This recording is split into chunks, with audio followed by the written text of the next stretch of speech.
Singapurni korrupsiyadan tozalash oddiy suvni fekaliyadan tozalashdan ham qiyin kechgan. Korrupsiya biz Osiyo xalqlarining o'ziga xos xususiyatlaridan edi, deb xotirlaydi Li Kuan Yu o'zining Singapur tarixi 3-dunyodan birinchisigacha kitobida. Li Kuan Yu 30 yildan oshiq mamlakat bosh vaziri va millatning otasi bo'lgan. Dono Li sasigan baliqni boshidan tozalashni boshlaydi. Biz bor e'tiborimizni yuqori lavozimdagi poraxo'r amaldorlarga qaratdik, deb yozadi Li.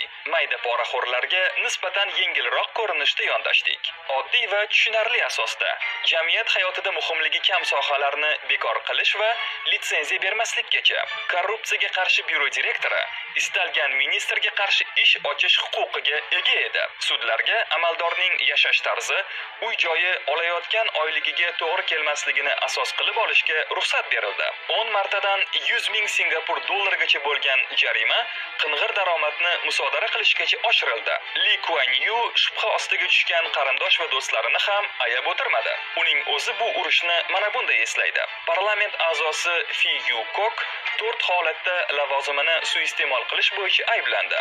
Yetkazilgan zarar 60 ming dollar edi. Fi Yu Kok 36 ming dollar garov evaziga ozod qilindi. U qochib ketdi va Tailandda nochor yashay boshladi. Yanada achinarli holat Milliy rivojlanish ministri Te Chin Van bilan bo'lgan. Uning eski hamkorlaridan biri so'roqda Vanga 2 marta 290 ming dollardan berganini tan olgan. Bir hafta o'tib, xavfsizlik xodimi menga Vanning o'limi xabarini yetkazdi.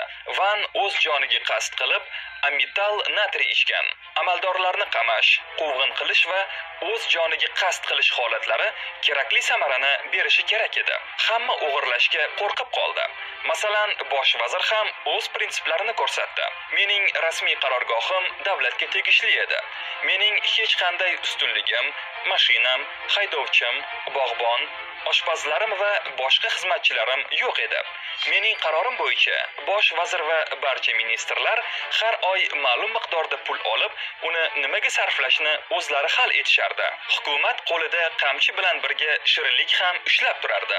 Amaldor va sudyalarga yuqori maoshlar, kam oylikka ishlagan ministr va xodimlar juda ko'p Osiyo davlatlarini kasodga uchratishgan deb hisoblardi Li Kuan Yu. Davlat xizmatchilarining oyligi xususiy firmalar menejerlarining oyligi kabi edi. Bu davlat xizmatida aqlli, halol, g'ayratli boshqaruvchilarni ishlatish uchun edi. Natijada Singapur bosh vaziri dunyodagi eng ko'p maosh oluvchi vazirga aylandi. Hatto sudyalarning oyligi yiliga million dollarga yetardi. Qiyin yillarda hukumat o'zini o'zi cheklab qo'ygandi. Iqtisodiy inqirozning boshlanishi bilan yuqori lavozimli amaldorlarning oyligi 20% ga qisqartirilgan. Ularning korrupsiyaga qarshi urushi juda katta ta'sirot qoldiradi. Davlat xizmatchisi uchun ajoyib shartlar va bundan chekinganlarga dahshatli qasos, mol-mulk musodarasi, qashshoqlik va oila uchun sharmandalik. Har bir amaldor sen va oilang doim ta'minlanasiz. Faqat halol ishla. Ammo qoidani buzsang, jamiyat senga chiziq tortadi qoidasini bilardi.